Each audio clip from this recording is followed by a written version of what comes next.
Magandang gabi mga ka-amazing. Ako ang inyong tagapagsalaysay mula sa Amazing AI TV Fusion and Tagalog Stories at ngayong gabi. Ihahatid ko sa inyo ang isang nakakapanindig balahibong kwento tungkol sa mga kaluluwang puno ng galit at puot. Mga multong hindi natatahimik, mga espiritong uhaw sa paghihiganti.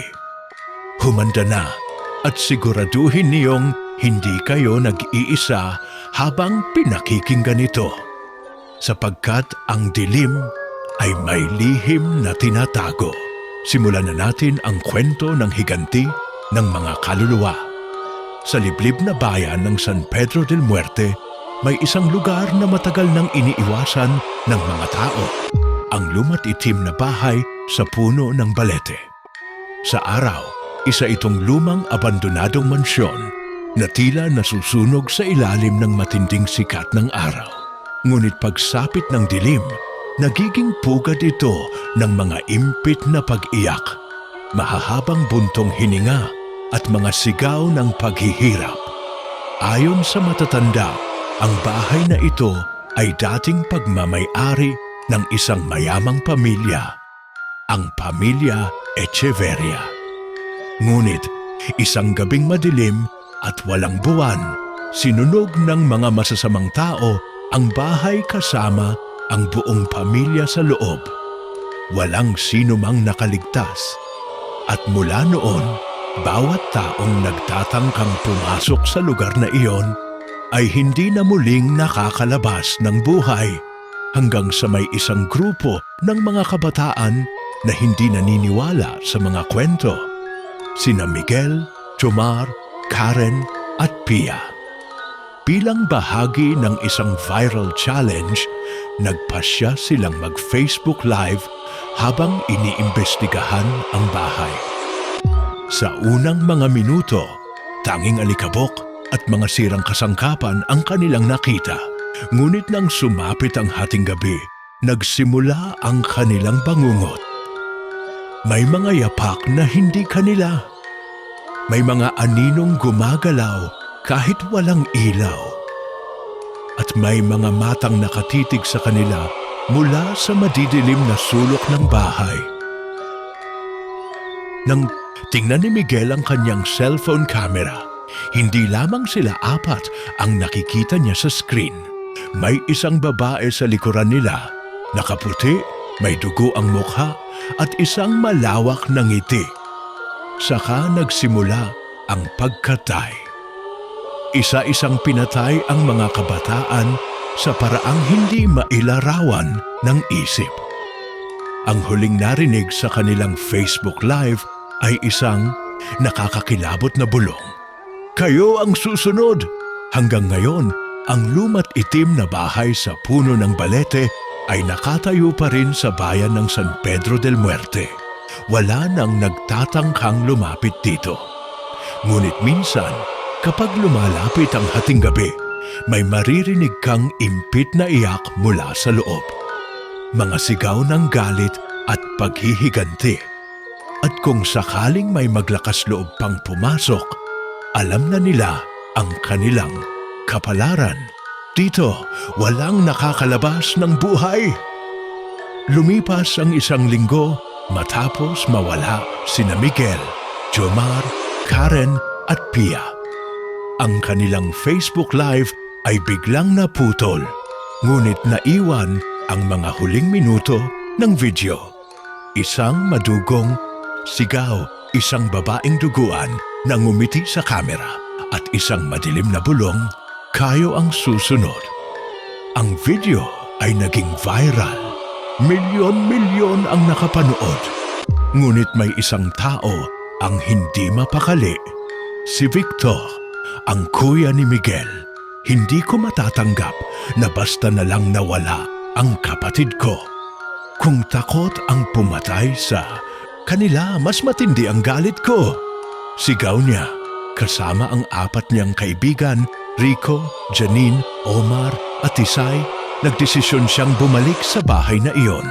Sa kanilang dala, isang Ouija board, mga kamera at isang baril kung sakaling kailanganin. Ngunit ang bahay ay tila may sariling isip. Pagpasok pa lang nila, agad nilang naramdaman ang bigat ng hangin. Para bang may nakatingin sa kanila mula sa bawat sulok ng lumang bahay.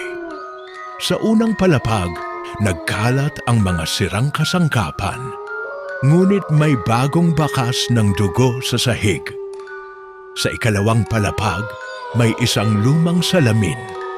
Ngunit hindi nila nakikita ang sarili nila rito. So hatut, ikatlong palapag, naroon ang isang madilim na kwarto kung saan natagpuan nila ang isang mahiwagang pintuang bakal na may nakaukit na pangalan. Pamilya Echeverria, Victor. May naririnig akong iyak. Bulong ni Janine. At doon nagsimula ang kanilang bangungot. Biglang bumukas ang pinto ng kwarto. Namatay ang lahat ng ilaw sa kanilang mga cellphone. At mula sa dilim, lumitaw ang anino ng isang lalaking sinunog, walang mukha at humihingi ng hustisya. Nasaan ang hustisya? Nasaan? Isa-isang, hinila ang mga kasama ni Victor sa kadiliman. Ang kanilang mga sigaw ay dumagundong sa buong bahay, ngunit wala silang magawa. Si Rico, hinila ng isang aninong may mahahabang kuko at nilaslas ang leeg. Si Janine, biglang nawala sa harapan ni Victor, ngunit narinig ang paghagulhol mula sa itaas at bumagsak mula sa kisame, walang mata at duguan. Si Omar, sinakal ng sariling anino at kinaladkad sa loob ng lumang aparador. Si Isay, naghihiyaw, ngunit may lumitaw na kamay mula sa ilalim ng sahig at hinatak siya pababa sa isang butas na hindi man lang nila napansin. At si Victor, natira siyang mag-isa. Nanginginig, nangingilabot, ngunit hindi niya kayang umatras. Habang hinahabol siya ng mga espiritu, tumakbo siya papunta sa silid ng pamilya. Doon niya natagpuan ang isang lumang diary, ang huling sulat ng pamilya bago sila namatay. Kami ay pinatay ng walang awa. Sinunog nila kami, ngunit hindi kami natatakot sapagkat sa kamatayan kami ang magiging takot. Sa bawat isa na lalapit, sila ay magiging biktima ng ating poot. Biglang may narinig siyang bulong sa kanyang likuran. Victor, lumingon ka. Nang lumingon siya, nakita niya ang kanyang kapatid, si Miguel, nakangiti, pero hindi na siya tao. Ang kanyang katawan ay puno ng sunog. Ang kanyang mata ay itim na hukay at sa kanyang bibig may dugo ang ngipin na tila isang halimaw. Kuya, bakit ka bumalik? At saka siya sumugod kay Victor. Walang sino mang nakakita kay Victor mula noon. Ang bahay ay nanatiling abandonado. Ngunit mula sa gabing iyon, mas lumakas ang mga sigaw. Mas dumami ang mga nawawala at mas tumindi ang takot sa buong bayan at ngayon may isang bagong babala na kumakalat. Kapag nakarinig ka ng iyak mula sa loob ng bahay, huwag kang papasok dahil hindi na ikaw ang lalabas. Makalipas ang isang buwan, muling nabalot ng takot ang buong bayan ng San Pedro del Muerte.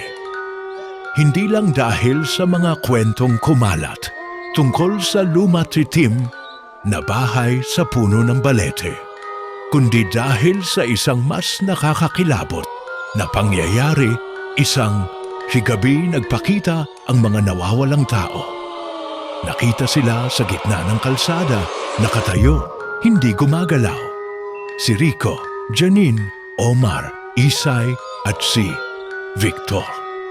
Ngunit may isang bagay na hindi tama. Ang kanilang mga mata ay itim, walang puti, walang buhay. Ang kanilang mga balat ay kulay abo, tila nabulok sa ilalim ng lupa. At sa kanilang mga labi, may ngiting malamig at walang emosyon. Hindi sila nagsasalita.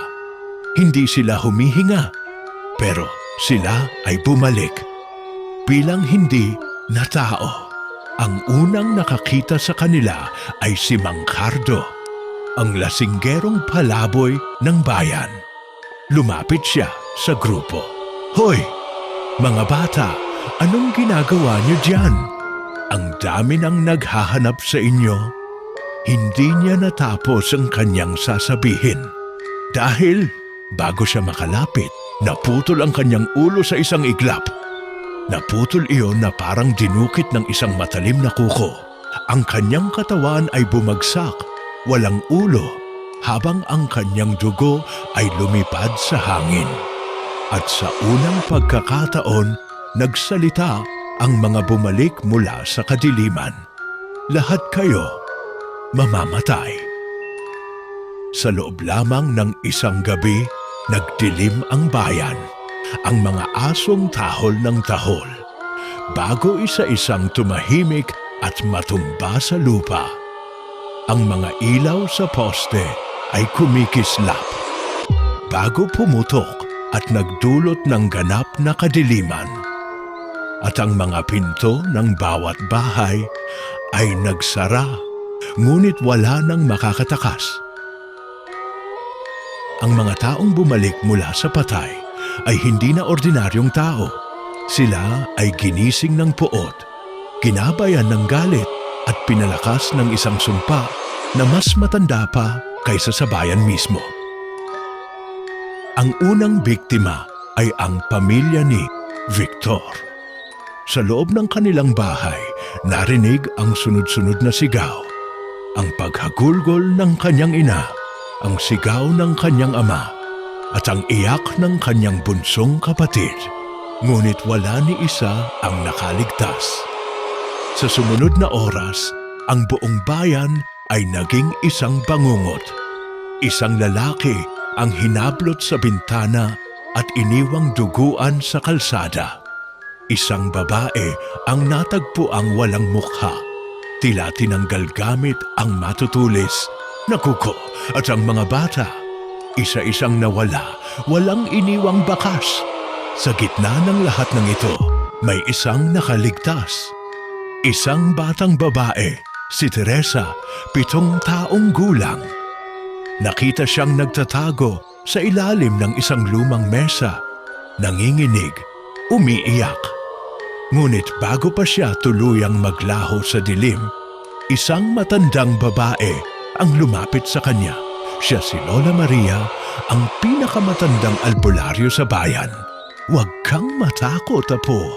Alam ko ang lihim ng mga espiritong ito." Bulong ni Lola Maria habang mahigpit na hinawakan ang kamay ng bata. At doon niya ibinunyag ang madilim na katotohanan. Hindi ang pamilya Echeverria ang tunay na biktima. Sila ang mga orihinal na halimaw. Noong panahon ng mga Kastila, ang pamilya ay hindi basta mayaman. Sila ay mga tagasamba ng isang madilim na Diyos. Isang nilalang na tinatawag nilang ang Itim na Ama. Ginamit nila ang bahay bilang isang dambana kung saan sila nag-aalay ng dugo at buhay ng mga inosenteng tao. Ngunit isang gabi, ang mga tao sa bayan ay nagkaisa. Sinunog nila ang buong pamilya upang tapusin ang kasamaan. Ngunit sa kanilang kamatayan, isinumpa ng pamilya Echeverria ang bayan. Sa bawat dugo na dumanak, mas lalakas kami. Sa bawat kaluluwang aming makukuha, mas lalalim ang aming kapangyarihan, at sa oras na bumalik kami, walang sino mang makakatakas. At ngayong bumalik sila, walang paraan upang sila'y mapigil. Habang lalong lumalalim ang gabi, isang desisyon ang ginawa ni Lola Maria. Dapat nating sunugin ang bahay. Ang bahay ang ugat ng lahat ng ito. Ngunit may kapalit. Anong kapalit, Lola? Tanong ni Teresa. Kailangan ng isang buhay upang isakripisyo ang sarili sa apoy. Sa mga oras na iyon, isang boses ang sumagot. Ako na ang bahala. Si Victor, hindi pa rin siya lubusang naging isa sa mga halimaw. May natitira pang bahagi ng kanyang pagkatao. At alam niyang siya lang ang makakagawa ng sakripisyong iyon.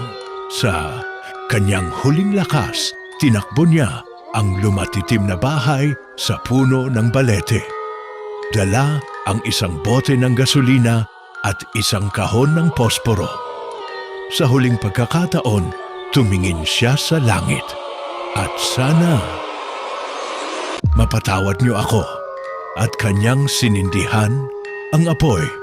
Sinunog ni Victor ang bahay kasama ang sarili niya.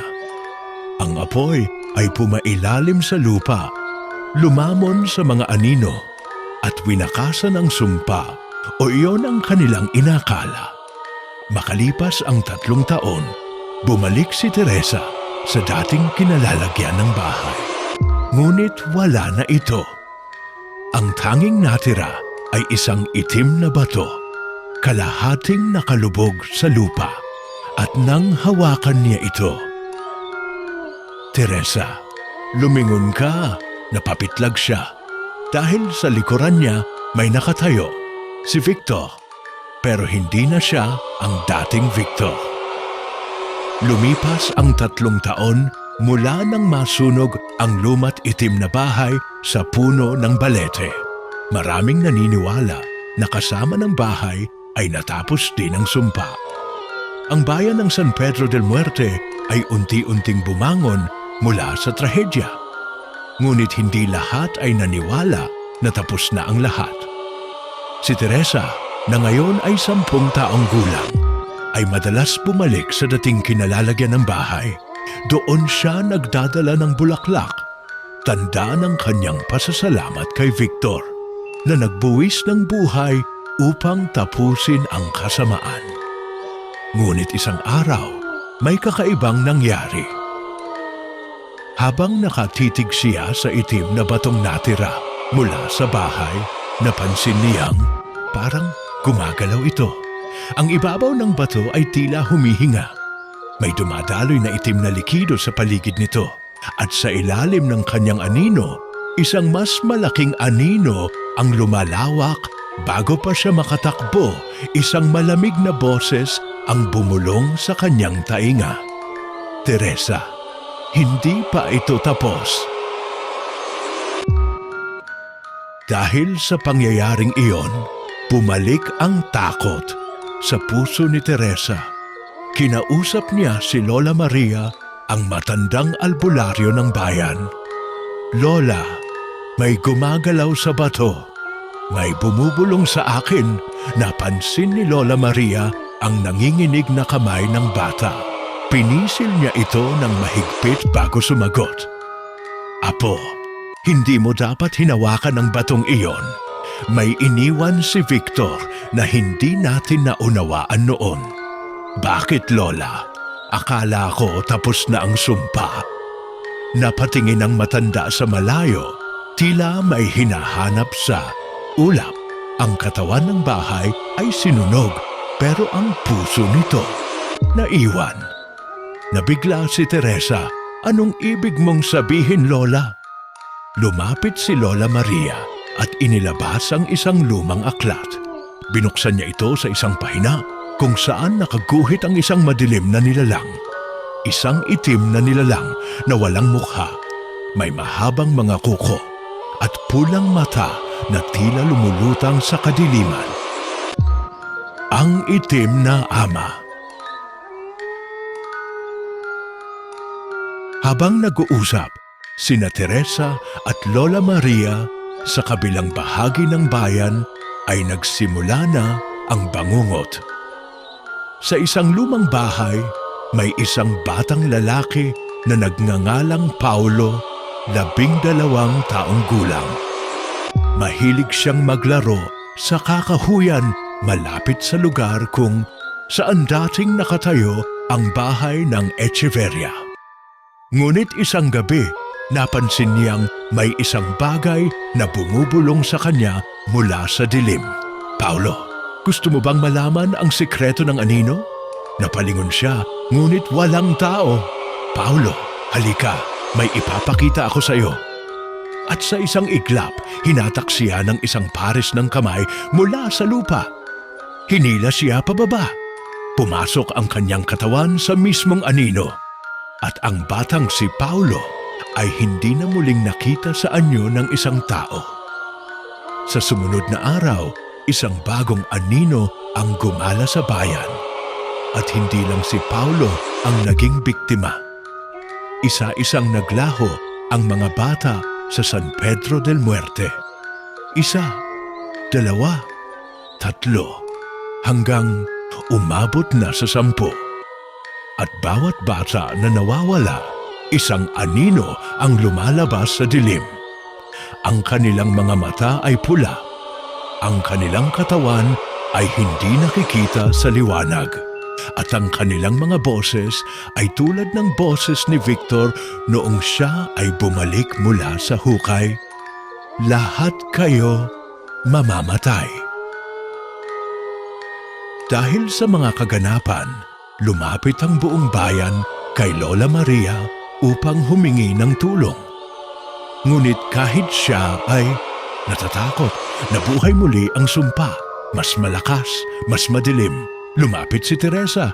Lola, paano natin ito matitigil? Malalim ang buntong hininga ng matanda bago siya sumagot. Kailangan nating hanapin ang katawan ni Victor. Ang kanyang kaluluwa ay hindi matahimik at maaaring siya ang susunod na halimaw na babangon. Ngunit paano mo hahanapin ang isang taong matagal nang naging abo? Lahat sila'y natahimik. Hanggang sa muling nagbukas ang lumang aklat ni Lola Maria ng kusa. Sa gitna ng pahina, isang kakaibang babala ang lumitaw. Kapag bumangon ang 10 anino, isisilang ang itim na ama sa katawan ng huling kaluluwang sinunog sa sumpang ito. At noon nila naunawaan, si Victor ang magiging lalagyan ng itim na ama. Kinabukasan, isang bagyo ang dumaan sa bayan. Ngunit wala itong ulan. Walang kulog.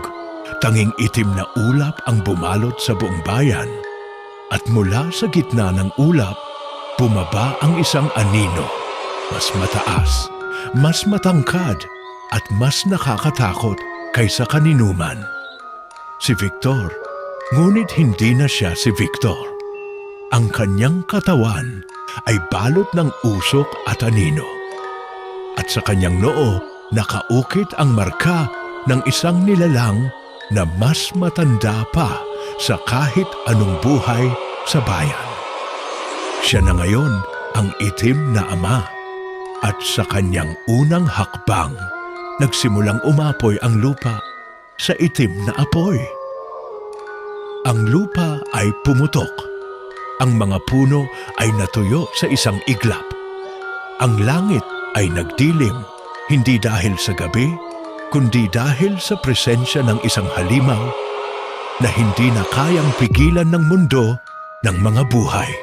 Sa gitna ng bayan, lumitaw si Victor, ngunit hindi na siya ang dating batang kaluluwang tumulong upang tapusin ang sumpa. Ang kanyang katawan ay balot ng usok at anino, at sa kanyang noo nakaukit ang isang lumang simbolo, ang tatak ng itim na ama. Pula ang kanyang mga mata.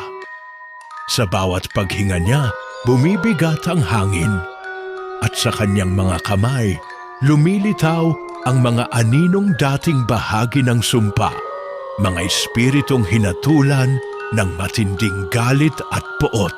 Lahat ng sumubok na pumigil sa akin, "Wawa sa akin ko!" Sigaw ng itim na ama.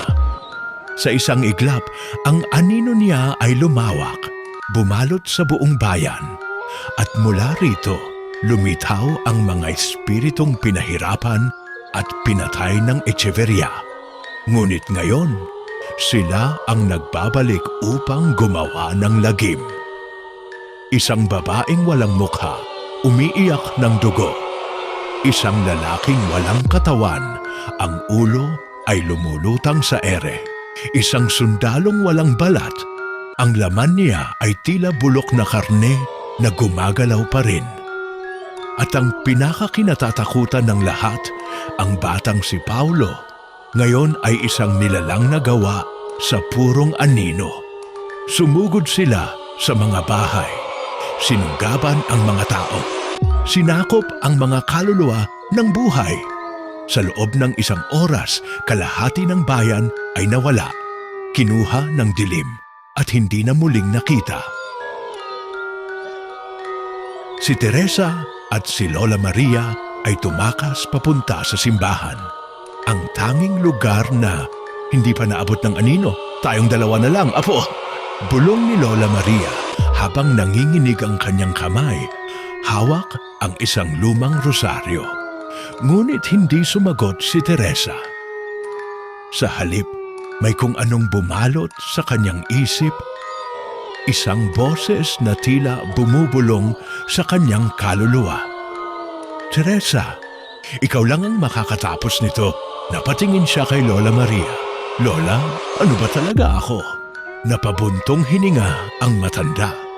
Ikaw ang pinili ng liwanag. May dugo kang hindi normal, Teresa. Ikaw ang bunga ng huling sakripisyo ng mga espiritual na tagapagtanggol ng bayan. Ikaw lang ang may kakayahang labanan ang itim na ama. Ngunit, bago pa niya maipaliwanag ng buo, dumagundong ang pader ng simbahan. Bog! Bog! Bog! Teresa!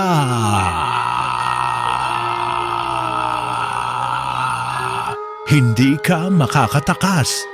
Ang tinig ng itim na ama ay pumailan lang sa buong simbahan. Ang kanyang mga anino ay pilit pumapasok sa loob, bumabalot sa dingding, naglalabas ng mahahabang kuko mula sa kadiliman. Wala na tayong oras, sigaw ni Lola Maria. Teresa, ilabas mo ang kapangyarihan mo. Ngunit hindi alam ni Teresa kung paano. Hindi niya alam kung ano ang kailangan niyang gawin hanggang sa maramdaman niya ito. Isang mainit na apoy sa kanyang dibdib. Isang liwanag na tila sumasagot sa kadiliman sa labas. Isang kapangyarihang sumisigaw sa kanyang kaluluwa. At sa sandaling iyon, siya ay bumangon. At sa kanyang noo, isang marka ng liwanag ang lumitaw. Boom! Sa isang iglap, isang matinding liwanag ang lumabas mula sa katawan ni Teresa. Sumabog ang liwanag sa simbahan. Nawasak ang mga aninong sumusubok pumasok. At ang itim na ama sa unang pagkakataon ay napaatras. Hindi ito maaari, sigaw ng halimaw. Ngunit hindi na siya makalapit. Si Teresa ay nakalutang na sa hangin ang kanyang katawan ay bumabalot sa isang makinang na apoy. Ang kanyang mga mata ay hindi na normal. Ang mga ito'y tila bumabalikwas ng bughaw at gintong liwanag. Siya ang pinili ng liwanag.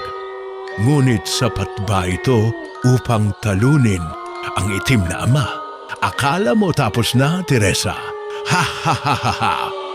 Biglang gumapang ang napakaraming anino mula sa lupa. Ang mga kaluluwa ng mga pinatay, mga taong minartir, sinunog at ibinaon ng buhay sa ilalim ng lupa ay bumangon muli, ngunit ngayon ay nasa ilalim na ng kontrol ng itim na ama. Isang pulubi na sinunog ng buhay, ang katawan niya ay naglalagablab pa rin. Isang babaeng sinaksak ng 30 beses. Ang dugo niya ay bumubulwak habang siya'y nakangiti. Isang pari na pinugutan ng ulo. lumulutang ang kanyang anit habang hawak-hawak ang sariling katawan. At sa gitna nila, tumindig ang itim na ama. Mas malaki, mas mabangis, at mas nakakatakot. Ang kanyang katawan ay puno ng lumot, dugo, at balat ng mga taong kanyang pinaslang noon.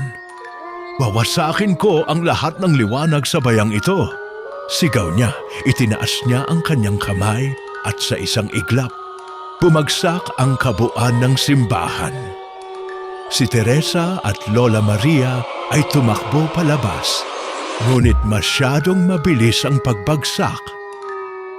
"Lola, tumakbo ka na!" sigaw ni Teresa. Ngunit huli na. Ang lahat, isang matalim na haligi ang bumagsak sa katawan ni Lola Maria. "Sira! Lola!" Napahinto si Teresa. Hindi siya makagalaw. Ang kanyang pinakamamahal na Lola Maria, ang nag-iisang taong tumulong sa kanya sa buong buhay niya, ngayon ay nasa harapan niya, duguan at walang malay.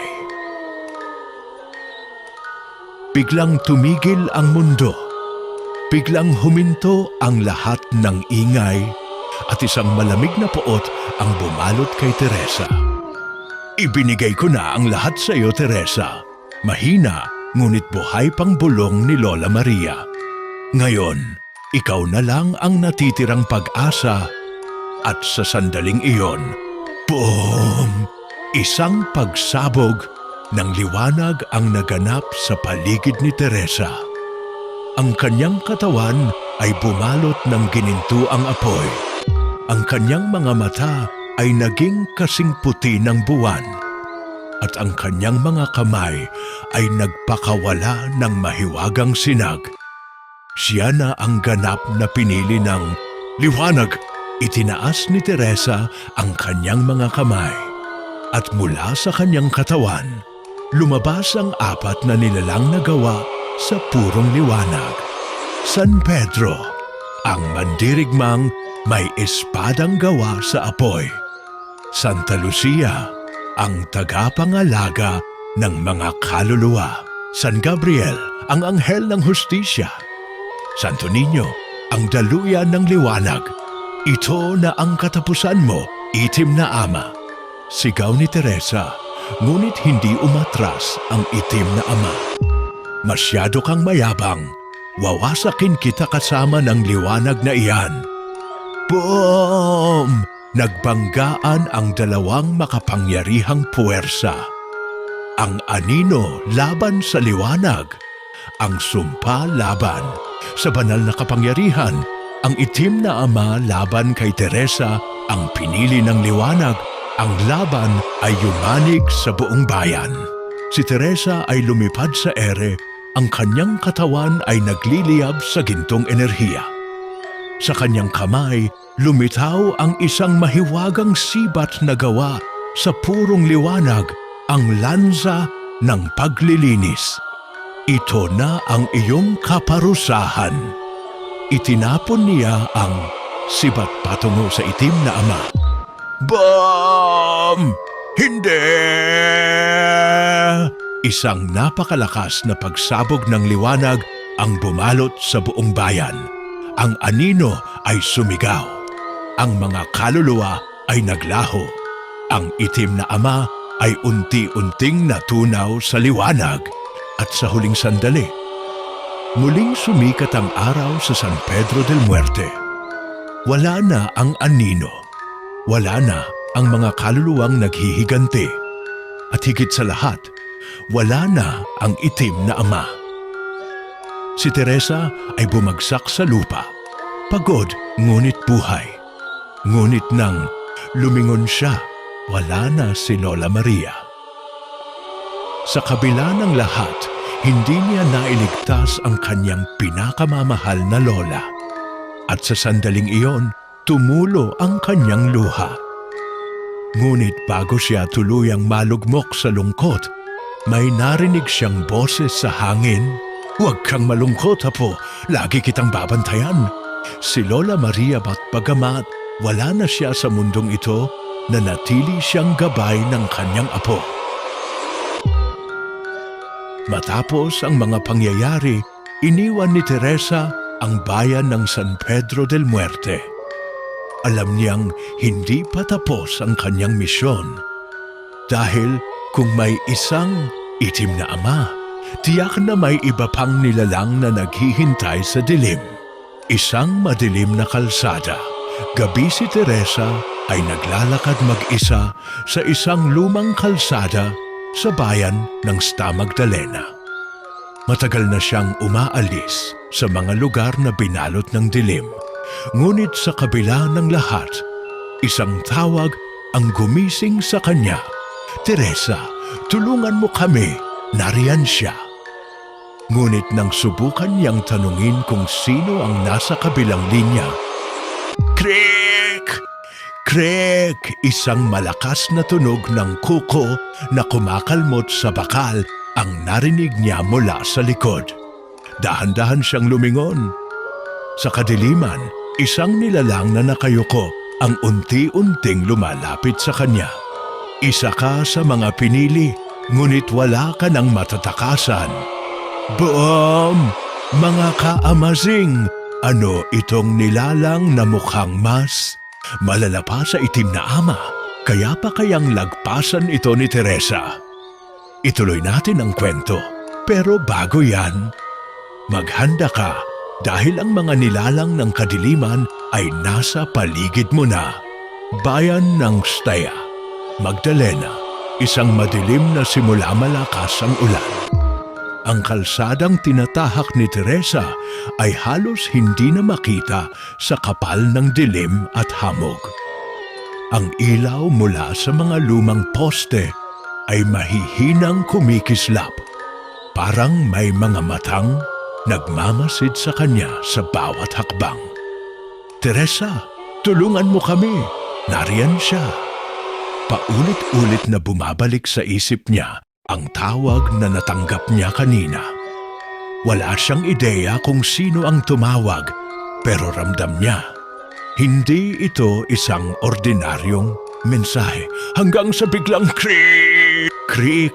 Ang tunog ng matatalas na kuko na kumakalmot sa bakal ay muling lumutang sa hangin. Dahan-dahan siyang lumingon.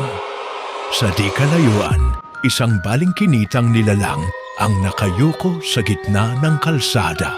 Nanginginig, parang may hinihintay. Kanyang katawan ay baluktot na parang wala ng buto. Ang kanyang buhok ay mahaba at basa ng putik. At ang kanyang balat ay kulay abo na parang nabubulok. Hindi ka makakatakas, Teresa. Boom! Dali-daling umatras si Teresa, kinuha ang kanyang rosaryo at pumulong ng dasal. Sa ngalan ng Diyos, lumayas ka. Ngunit imbes na umatras ang nilalang, lalo itong lumapit.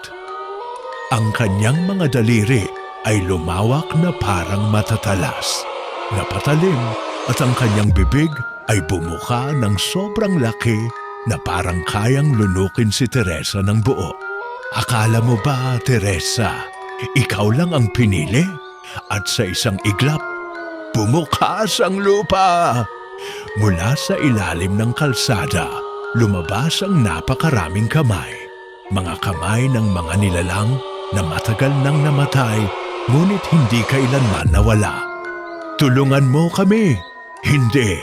Pa kami tapos. Walang makakatakas sa sumpang ito. Mga kaamazing, ano na naman ang nilalang na ito? Ano ang kanilang gusto? Sa bayan ng Sta Magdalena, may isang alamat. Isang sumpa na nagsimula mahigit 100 taon na ang nakakalipas. Ayon sa matatanda, may isang grupo ng mga albularyo at manggagamot noon na binitay at sinunog ng buhay dahil pinagbintangan silang mga mangkukulam. Habang sila ay nasusunog, sabay-sabay silang sumumpa. Lahat ng tumira sa bayang ito ay hindi mamamatay ng payapa. Mula noon, hindi na matahimik ang Sta Magdalena. Lahat ng namamatay rito ay hindi lumilisan, bagkus ay nananatili, nakakulong sa pagitan ng buhay at kamatayan. At ngayon, si Teresa ang pinuntirya ng mga ito. Sapagkat ikaw ang susi sa pagkawala namin. Si Teresa ay napaluhod. Hindi niya maintindihan ang kanyang nakikita. Ang buong bayan ay tila bangungot na nabuhay. Ang paligid ay puno ng mga anino. At ang mga multo ay hindi lang naghihiganti. May kailangan silang gawin kay Teresa. Ano ang kahulugan nito? Bakit siya ang pinili? Ngunit bago niya pa maintindihan, naramdaman niya ang isang malamig na kamay na humawak sa kanyang balikat. Napakalamig, parang hinahatak siya papunta sa kabilang buhay. Paglingon niya, ang mukha ng isang patay na walang mata ngumingiti sa kanya. Halika na, makikita mo na ang katotohanan. Poang! Si Teresa ay natigilan. Ang malamig na kamay sa kanyang balikat ay unti-unting lumalakas ang pagkakahawak. Hinahatak siya papalapit sa isang nilalang na wala ng mata, ngunit isang malawak na ngiti ang nakapinta sa kanyang nangingitim na mukha. Halika na, Teresa. Makikita mo na ang tunay na katotohanan. Boom! Sa isang iglap, bumukas ang lupa sa ilalim ni Teresa. Parang isang malalim na hukay ng impyerno at siya ay nahulog pababa. Isang walang katapusang pagkahulog na tila ba hinahatak siya ng mismong kadiliman. Ang paligid niya ay puno ng mga aninong sumisigaw. Walang makakalayo sa sumpang ito. Hindi ito simula, Teresa. Ito ang iyong katapusan. Nang bumagsak si Teresa, siya ay napadpad sa isang lugar na hindi niya maipaliwanag. Isang madilim na kagubatan, puno ng patay na kahoy, at isang malamig na ulap ng hamog ang bumalot sa paligid. Stay, Magdalena. Noon at ngayon sa kanyang harapan, nakita niya ang isang lumang bayan. Hindi ito ang Sta Magdalena na kanyang alam. Ito ay mas luma, mas nakakatakot at puno ng mga aninong gumagala sa dilim. Anong lugar ito? Bulong niya sa sarili. At sa gilid ng kanyang paningin, may isang lalaking nakatayo. Nakasuot ng lumang barong at duguan ang kanyang katawan.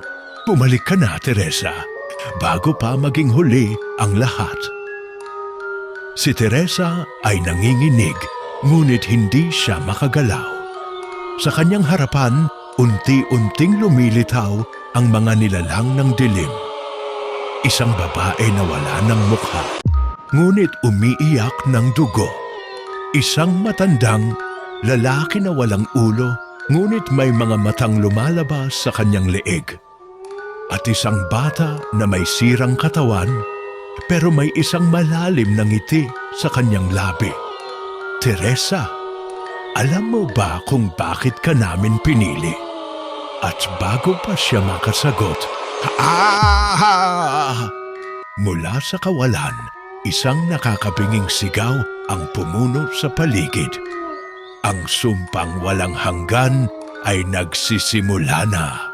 Ang bayang nawala sa kasaysayan si Teresa ay hindi makapaniwala sa kanyang nakikita. Ang bayan na nasa harapan niya ay tila mula sa ibang panahon. Ang mga bahay ay luma, ang mga daan ay gawa sa putik, at ang paligid ay nababalutan ng isang malapot na hamog na parang may bumubulong sa kanyang tainga. Bakit ako nandito? Dahan-dahan siyang lumakad sa gitna ng bayan. Walang ibang tao, walang tunog ng sasakyan, walang ilaw mula sa kahit anong poste. Para itong bayan ng mga patay. Akala mo ba, Teresa, makakatakas ka. Biglang, BAM! May isang matandang babae na biglang lumitaw sa harapan niya. Siya ay nakasuot ng lumang saya, may mahahabang kuko, at ang kanyang mukha ay puno ng malalalim na sugat na tila kinain na ng oras. Ikaw ba ang pinili? Si Teresa ay umatras, nanginginig. Si sino? Ka? Ako ang huling buhay na saksi sa sumpang ito, ngunit matagal na akong patay. Ang sakripisyo ng mga pinatayang matandang babae ay dahan-dahang lumapit kay Teresa. Noong unang panahon, ang Sta Magdalena ay isang masayang bayan. Pero may isang pangyayari na nagbago sa lahat. Noong panahon ng mga Kastila, ang bayan ay pinaghinala ang pugad ng mga aswang at mangkukulam. Ang mga pari at mga sundalo ay nagdesisyong linisin ang bayan sa pamamagitan ng dugo. Sila ay sinunog, pinugutan ng ulo, ibinaon ng buhay sa ilalim ng lupa. Ang kanilang mga kaluluwa ay hindi na nakalabas. Hanggang ngayon, sila ay nabubuhay sa ilalim ng lupa, naghihintay ng isang kaluluwang muling bubuksan ang kanilang poot. At ikaw iyon, Teresa, ang mga kaluluwang nagising. Mula sa ilalim ng kanyang mga paa, naramdaman ni Teresa ang pagyanig ng lupa. Narinig nila tayo. Sa kanyang paligid, isa-isang lumabas mula sa lupa ang mga bangkay na natuyo sa loob ng daang taon. Ang kanilang mga mata ay nag-aapoy sa galit. Ang kanilang mga bibig ay nakabuka, bumubulong ng mga sinaunang dasal ng paghihiganti. Bibigyan ka namin ng pagkakataon, Teresa, isang pagkakataon na tumakas o sumama sa amin. Si Teresa ay tumakbo. Takbo, Teresa! Takbo! Ngunit sa bawat sulok ng lumang bayan, may mga anino na nag-aabang. Hindi ito basta-bastang mga multo. Sila ay mga kaluluwang hindi matahimik, hindi titigil hanggat hindi niya nalalaman ang katotohanan. Ang sumpang walang hanggan ay hindi mo maaaring takasan. Si Teresa ay sumisigaw. Tulungan niyo ako! Ngunit walang nakaririnig sa kanya. Ang langit ay dumilim at ang buong bayan ay parang lumulubog sa kadiliman. At sa isang iglap, biglang pumuti ang kanyang paningin. Isang puting mundo, isang bangungot na walang hanggan. Nasaan ako? Si Teresa ay nagmulat ng mata. Wala siyang makita kundi purong puti, isang malawak na kawalan. Walang lupa, walang langit, walang anino. Para siyang lumulutang sa isang mundo na walang hanggan. Hello? May tao ba rito? Tahimik. Ngunit may lumilitaw na anino mula sa kawalan. Isa, dalawa, hanggang sa dumami ang mga ito, naglalakad palapit sa kanya. Sino kayo? Sa kanyang harapan, lumitaw ang isang batang lalaki. Walang mata, duguan ang katawan at may pilat sa kanyang bibig na tila pilit na ipinid. Teresa, alam mo na ba ang ginawa nila sa amin? Si Teresa ay hindi makasagot. Noong panahon ng mga Kastila, hindi lamang mga matatanda at babae ang pinagpapatay sa Sta Magdalena. Pati ang mga bata ay pinahirapan, sinunog at ibinaon ng buhay sa ilalim ng simbahan. Pinangakuan nila kami ng kaligtasan, pero ang totoo, ginawa nila kaming alay. Ang mga pari noon ay lihim na sumasamba sa isang madilim na nilalang. Para manatili ang kanilang kapangyarihan, kailangan nilang mag-alay ng walang malay na kaluluwa, mga bata na hindi pa nadadala ng kasalanan. At ngayon, Teresa, may nagbabalik para ipagpatuloy ang ginawa nila. Tulungan mo kaming makaganti! Ang itim na simbahan, BOOM! Si Teresa ay biglang nagising mula sa puting mundo. Nasa harapan na siya ng isang lumang simbahan. Itim ang mga pader. Nito nababalutan ng mga ugat ng puno at may kakaibang aura ng dilim. At sa loob ng simbahan, may isang nilalang na nakatayo. Isang pari. Ngunit hindi ito ordinaryong pari. Ang kanyang kasuotan ay napunit na sa katandaan. Ang kanyang balat ay kulay abo at ang kanyang mga mata ay walang buhay. Matagal na kita hinihintay, Teresa. Ikaw ang huling alay.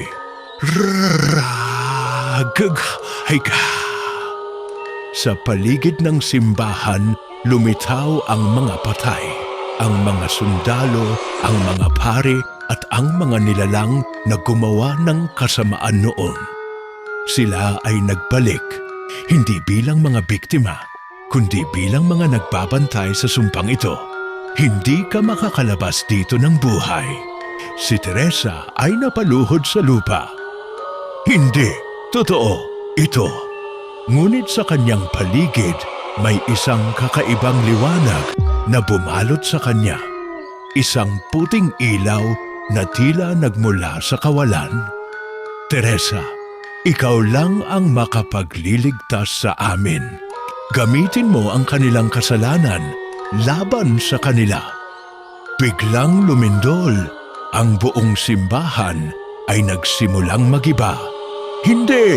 Hindi ito pwede! Ang pari ay sumigaw, ngunit ang mga kaluluwang kanyang pinahirapan ay unti-unting lumitaw, pumalot sa kanya at hinila siya pababa sa kadiliman.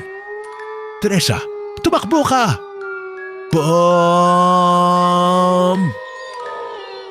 Si Teresa ay nagising na nakahando sa isalupa. Wala na ang lumang star Magdalena. Wala na ang mga patay. Wala na ang sumpa. Ngunit sa kanyang likuran, naramdaman niyang may nakatingin pa rin sa kanya. Teresa, huwag mong kakalimutan ang nangyari rito. Dahil hindi ito ang katapusan. Ito ay simula pa lamang. Ang pagbalik sa tunay na mundo. Si Teresa ay nagmulat ng mata. Ang araw ay sumisikat na. Nasa gitna siya ng isang kakahuyan, nakahiga sa damuhan at may bahagyang sakit sa kanyang ulo. Ligtas na ba ako? Dahan-dahan siyang bumangon at lumingon sa paligid. Wala na ang lumang Sta Magdalena. Wala na ang mga patay at wala na ang itim na simbahan. Ngunit, Teresa, may isang lalaki na nakatayo sa hindi kalayuan. Siya ay naka-unipormeng, asul, isang pulis na may dalang flashlight at radyo. Anong ginagawa mo rito? Isa ka ba sa mga nawawala? Naguluhan si Teresa. Nawawala? Oo, may ulat na may mga taong hindi na bumabalik kapag pumapasok sa kagubatang ito. Isa ka ba sa kanila? Napalunok si Teresa.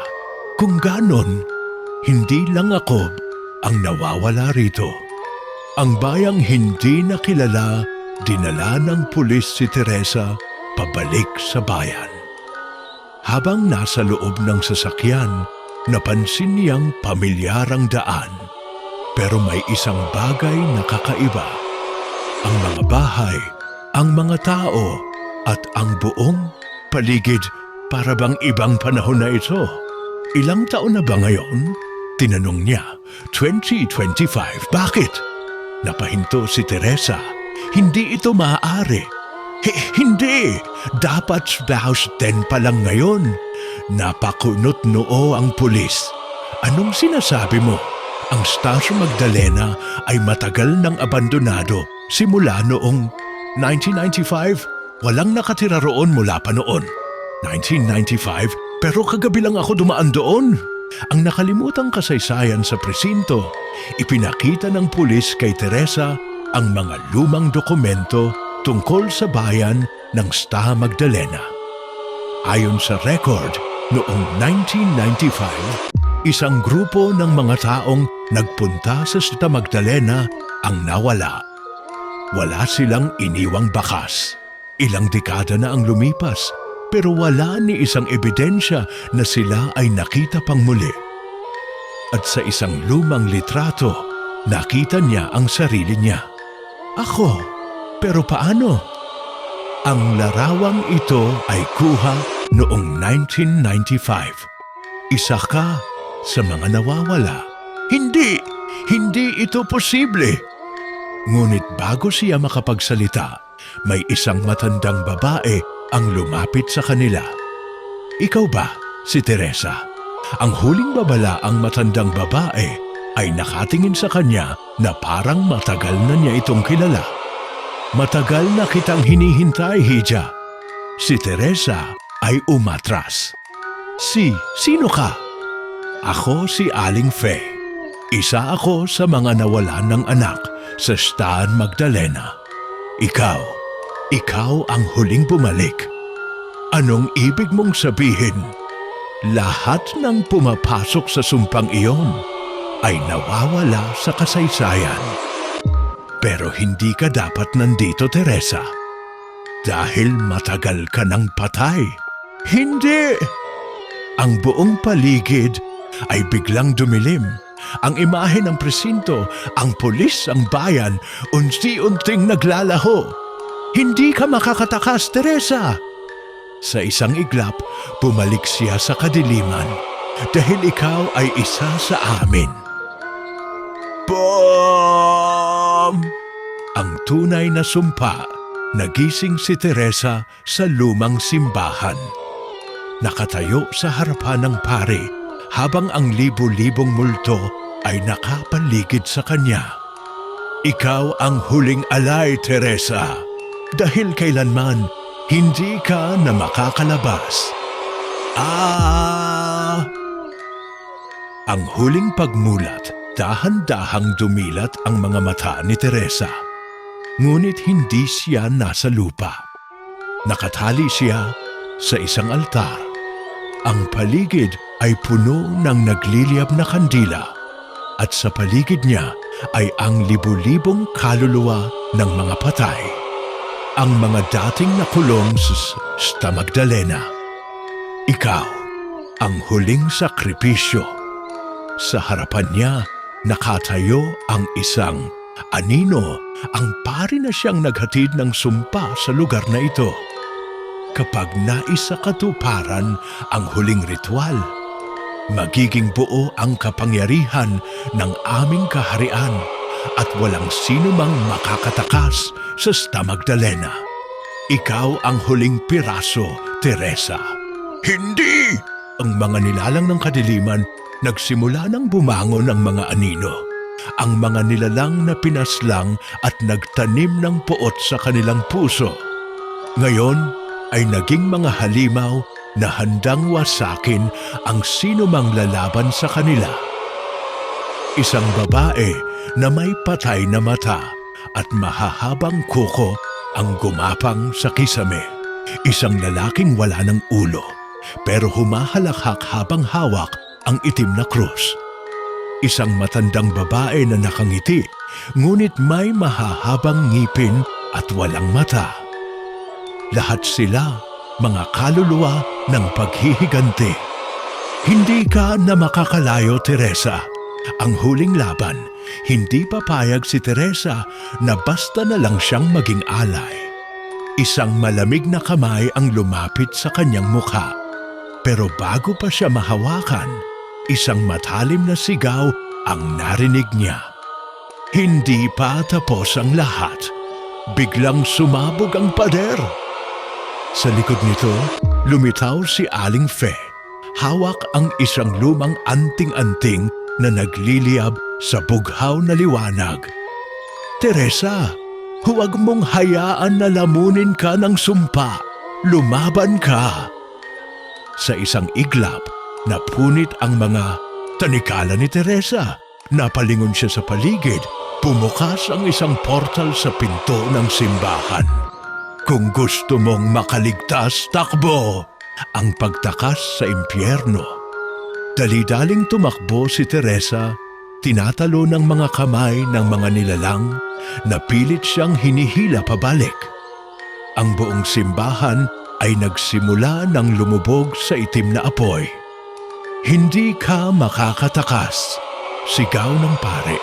Kailangan kong lumabas, kailangan kong mabuhay.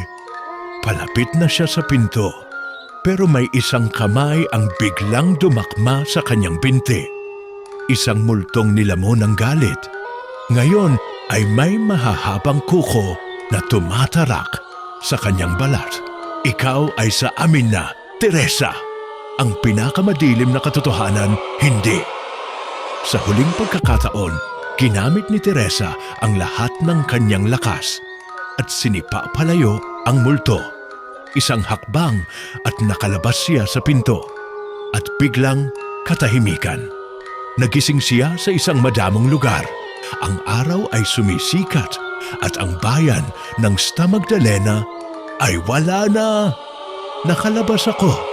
Nagawa mo, Teresa, sabi ni Aling Fe na nakatayo sa kanyang harapan. Pero may kapalit. Dahan-dahang lumingon si Teresa sa kanyang anino, ngunit wala siyang anino. Dahil sa oras na lumabas ka sa sumpang ito, hindi ka na bahagi ng mundong ito. Biglang lumamig ang kanyang katawan at unti-unting naglalaho ang kanyang balat. Naging isa ako sa kanila. Walang nakakatakas sa Sta Magdalena kahit kailan. Ang bangungot ng katotohanan, dahan-dahang itinataas ni Teresa ang kanyang kamay. Ngunit sa ilalim ng liwanag ng araw, isa na lang itong anino. Isang manipis na usok na unti-unting naglalaho sa hangin. Hindi na niya maramdaman ang tibok ng kanyang puso. Wala nang init sa kanyang katawan. Ako ay isa ng multo, Teresa. Tinig ni Aling Fe na ngayoy lumuluha habang nakaluhod sa kanyang harapan. Wala nang makakakita sa akin. Wala nang makakarinig sa akin. Wala na akong buhay. Ngunit bago pa siya tuluyang lamunin ng kawalan, isang tinig ang narinig niya mula sa likod. May paraan pa para bumalik. Ang huling pagkakataon. Sa kanyang harapan, lumitaw ang isang lalaking nakaitim. Matangkad, maputla, at may malaulap na mga mata. Isang nilalang na hindi buhay, ngunit hindi rin patay. Ako si Elias.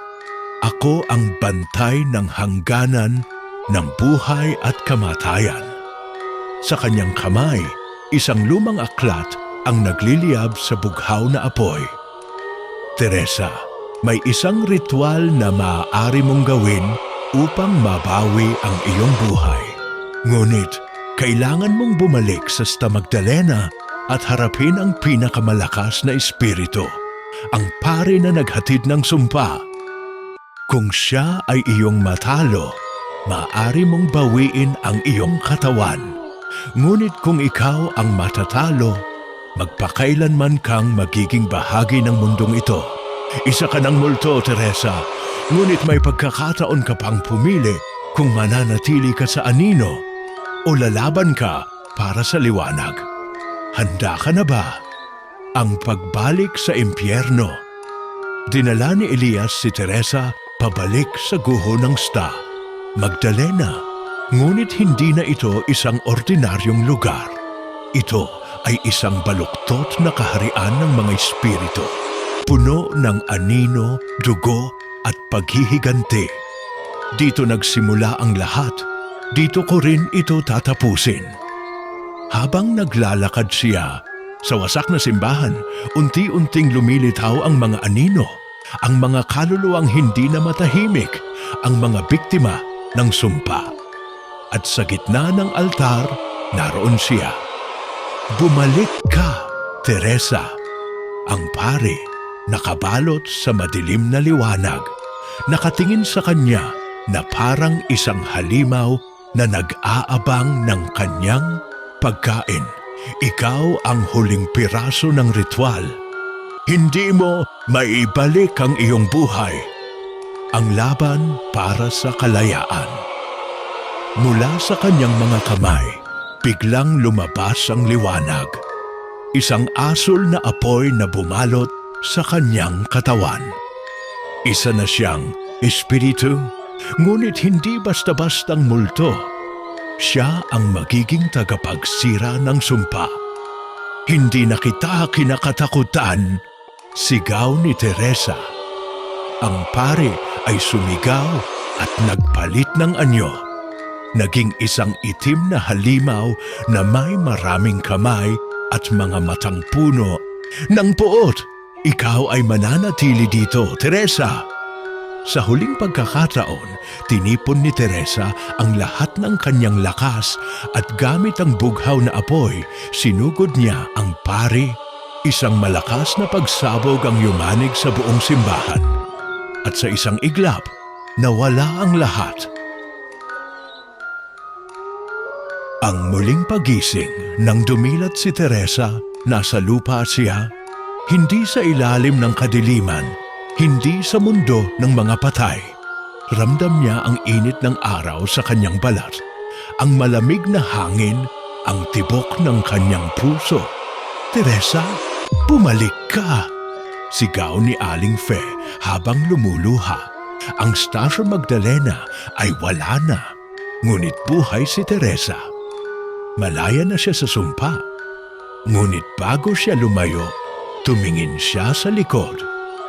Sa di kalayuan, isang anino ang nakatingin sa kanya, si Elias. Binawi mo ang iyong buhay, Teresa, ngunit huwag mong kalimutan ang mga kaluluwang naiwan dito. Dahil ang sumpa ay maaaring bumalik. Ang wakas o simula pa lang. Mga ka-amazing, tapos na nga ba talaga ang sumpa? O baka may mas malalim pang lihim sa ilalim ng Sta Magdalena?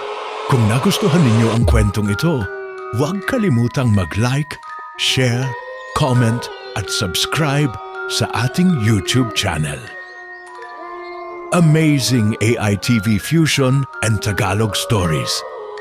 Maraming salamat sa pagsama sa ating kwento ng kababalaghan at hanggang sa susunod nating kwentong katatakutan, mga ka-amazing stories. Huwag kayong kakurap, baka kayo na ang susunod.